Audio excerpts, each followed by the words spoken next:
Good morning. Welcome to our investment workshop this morning here. Today we're going to be talking about sustainable investing and ESG and what that really means.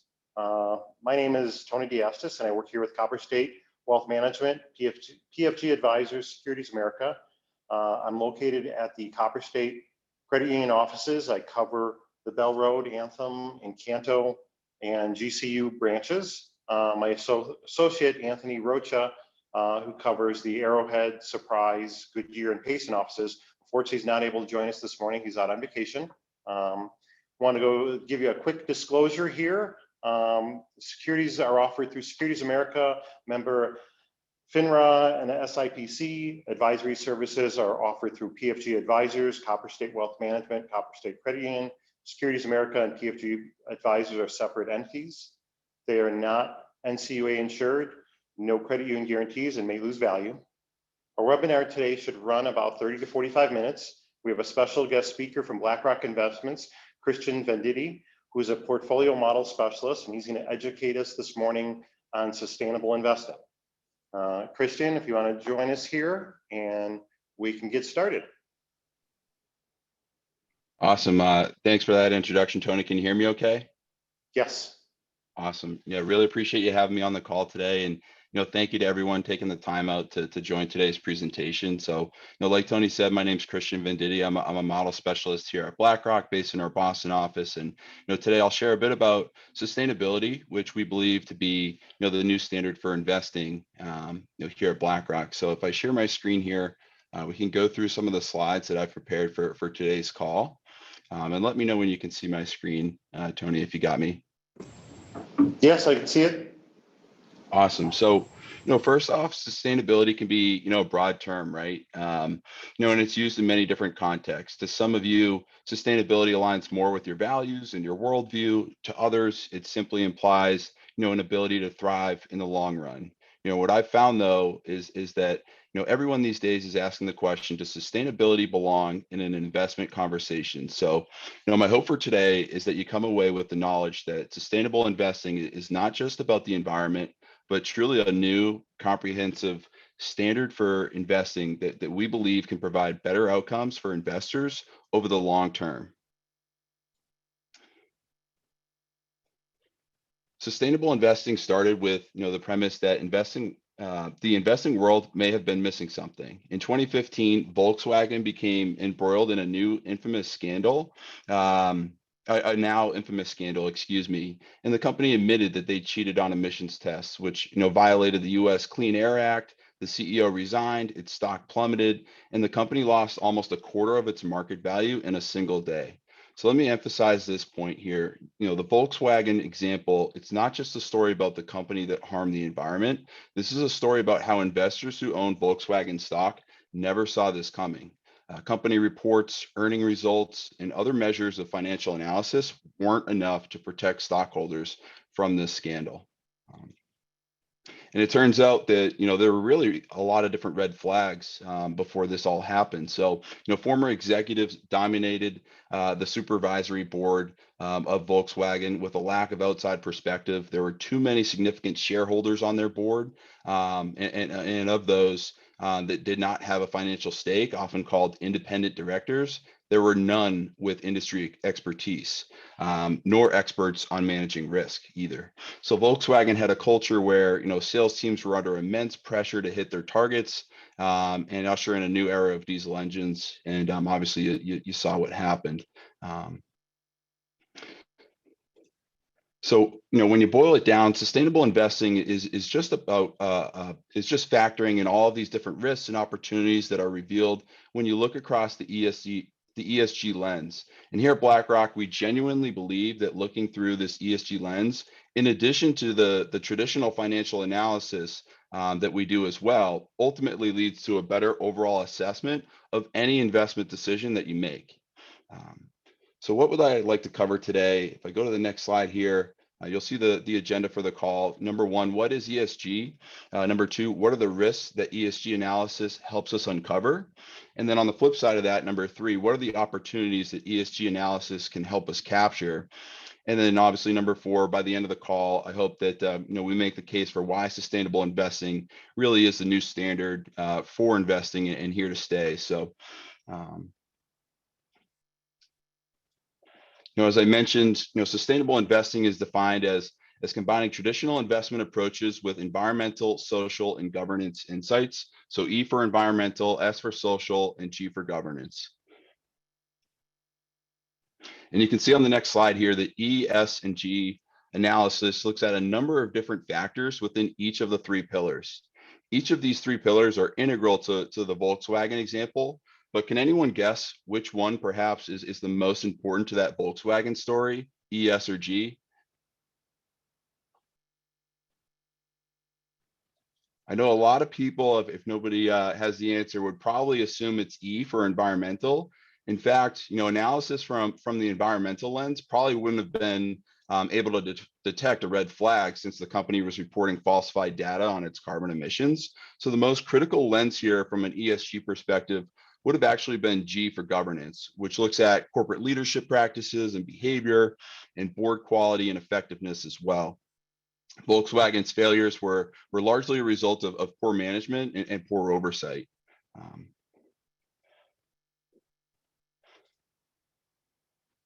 So analysis across ES and G is really just expanding the scope of traditional financial analysis to reveal both the risks as well as the opportunities as well. So on the risk side, for example, companies exposed to increasingly frequent extreme weather events can face disruptions to their operations.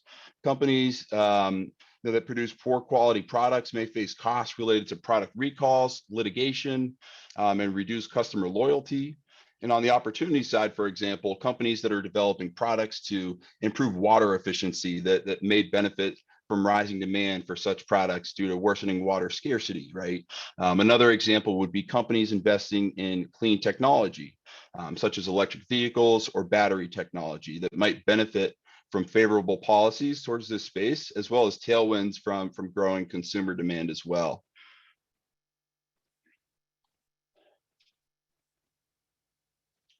So hopefully this slide makes intuitive sense, but I think that it does a really good job of illustrating what ESG and the ESG lens can bring to the table. So you can see on the left-hand side, you're looking at traditional financial characteristics of two companies, right? Company A and Company B. And you can clearly see that they both have consistent profits, they both grow their dividend, and they both have high market share. So how can you really tell which one is the better investment?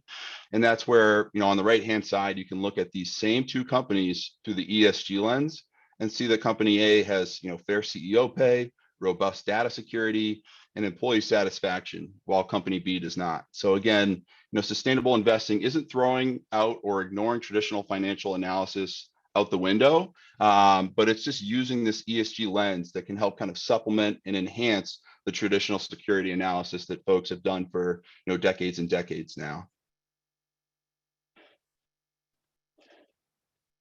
So just kind of taking a closer look here at some real life examples and case studies of ESG. If we go to the first slide here, case study number one is environmental, and this is about Vale. Vale is one of the largest mining companies in the world. They're the number one producer of nickel in the world.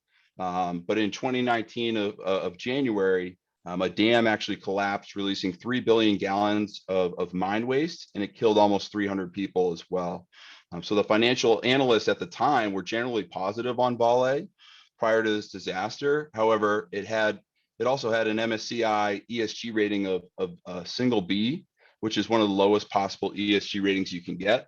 And due to a history of similar accidents and a lack of oversight, again, when this event occurred in January of 2019, despite the stock looking positive to financial analysts at the time, the warning signs were there. And at the end of the day, the dam collapsed. Vale's stock price also collapsed. It fell by 24.5%, and it lost close to $19 billion in market capitalization in the process.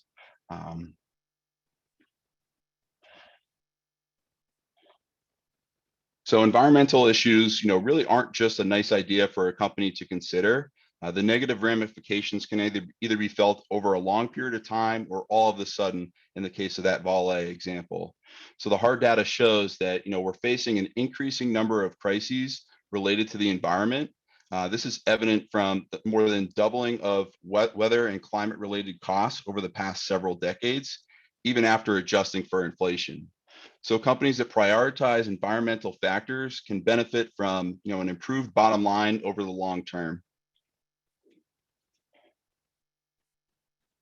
Another example that you might remember looking at, social ESG case study here is Equifax. So in September of 2017, Equifax, which is the credit reporting agency, announced the largest data breach in U.S. history, which had significant reputational and financial repercussions for the company. The breach ended up affecting, I think, 150 million people. So similar to environmental issues, social issues, excuse me, can also have an impact on companies, right? So, while unfair treatment and discrimination of employees is simply wrong in itself, it also has a cost to businesses, right? So every year, about 2 million American workers leave their jobs due to unfairness and discrimination. So, the estimated cost of replacing those employees is close to $64 billion. On the other hand, 70% said that if a company had a strong sustainability plan, it would affect their decision to stay with that company for the long term. So practices related to the social issues like human capital management, and I would even argue company culture, can impact a firm's long-term success as well.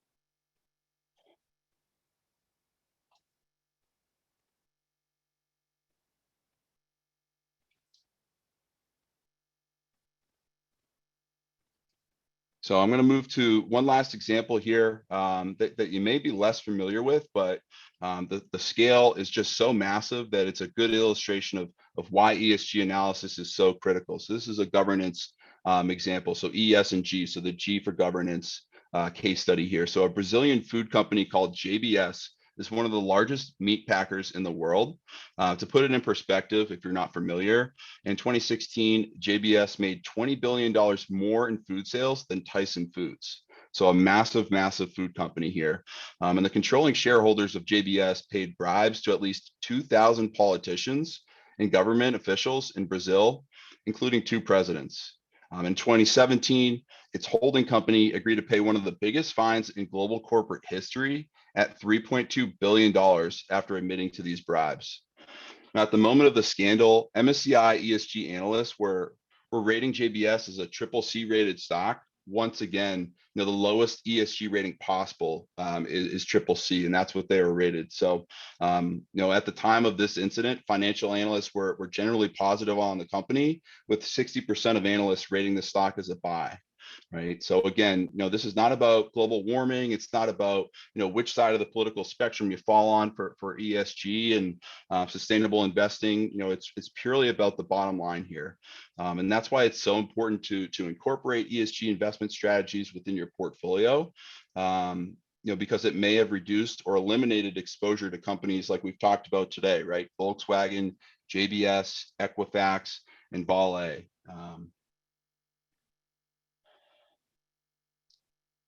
And to hit on those governance issues again, governance issues like board structure and diversity, accounting practices, and corporate ethics can help investors assess the quality of controls and management at a company.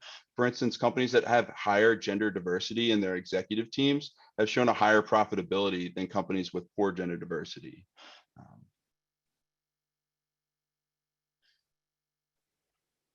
So far, we've illustrated why ESG analysis is critical to risk management, but why do we believe that there's also tremendous opportunity in considering sustainability issues when investing as well?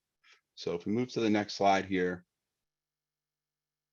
consumption habits are changing, right? So as a society, we have more information at our fingertips than ever before. 90% of the world's data was created in the last few years, believe it or not. 90%, right? So the expanded access to information is driving consumer choices, including choices related to sustainability. Demand is growing for products and businesses that make concerted efforts to operate more sustainably. No matter what your personal view is, this demand can have a serious impact on a business. And I think the numbers, really back that up, and you can see that here on the screen, right? So 73% of consumers say, they would change their consumption habits to reduce their impact on the environment.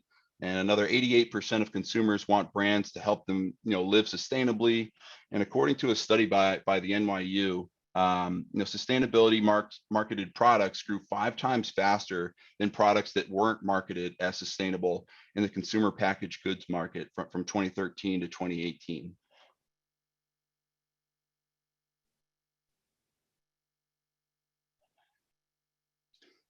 And then in addition to broad sustainable practices, companies related to specific sustainable themes like clean energy may also be poised to grow over the long term. Our estimate projects that 2 trillion in new investments will be needed over the next decade to implement renewable energy targets that have been set globally by 2030, right? So much of this investment is needed in international and emerging market countries, as you can see on the next slide here. So, in closing, why sustainability is really the new standard for investing here. If I go to the next slide, you can see some of the numbers here, but there's a growing recognition for sustainability. It's clear as day. Companies are disclosing more information. Nearly 90% of S&P 500 companies are disclosing ESG information we simply didn't have nearly as much access to at the beginning of this decade. So we're seeing a number of large institutions like central banks, public pension funds, insurance firms starting to recognize that sustainability risks are investment risks and have been integrating ESG considerations into their investment processes. So one survey showed that 70% of institutional investors are already making and implementing ESG decisions. And lastly, in a test that was developed by behavioral scientists, Morningstar found that 72% of US population has expressed interest in sustainable investing. So you're protecting on the downside with this overlay of risk management. You're capitalizing on the potential opportunity of this trend over the long term. And again, I think you're doing good across E, S, and G, those different lenses that you can look at any sort of security that you're potentially investing in. So, let me stop there. I know that was quite a bit, but I really appreciate everybody taking the time today, and happy to open it up to questions as well.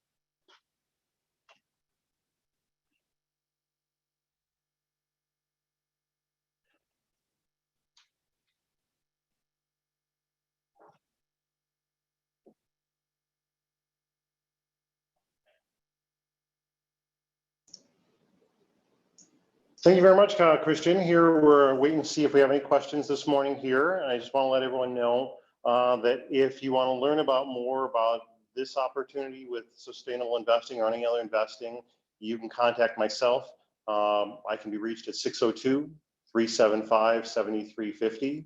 If you want to speak with Anthony Rocha, if you're at one of his offices there, he can be reached at 623-580-6009. Is his number there. So you can reach out to either one of us. We can discuss any investment options that you're looking for, review your portfolios, and see what we can do for you and help you here with Copper State Wealth Management with that. Let's see if we have any questions here. I can't see that. What are the best companies to look into as beginning investors? Christian, do you see this question up here? It's what are the best sustainable investment companies to look for as a beginning investor? The best sustainable companies look for in a beginning investor. Mm-hmm. Is it to look for the ratings of their ratings of the company? I see. Yeah, so that's, as I kind of went through those different case studies, if you're a beginning investor, and we have a number of different solutions here at BlackRock that, focus on sustainability, but, there's a rating agency called MSCI. And so they're, really well known across the industry. And so they look at every single stock that you could potentially purchase. and they give a rating to it. So the case studies I went through, a lot of those, for ES and G were either single B or triple C rated, which is, some of the lowest scores, if not the lowest score from an ESG standpoint. So, we tend to be, investing in, and the data supports this as well. If you run an analysis on those AAA, ESG rated companies, AA, they tend to perform better over the long term. So, we tend to suggest folks, focus on, those AA and AAA rated, ESG stocks. And those are stocks that are in your portfolios that we have available here that we can work with here. So our programs are more packaged with that. We don't work with individual issues on that. It's more of a whole holistic program that we're going to look at and have a money manager work with those programs with that. Exactly. Good. Doesn't look like we have any other questions here.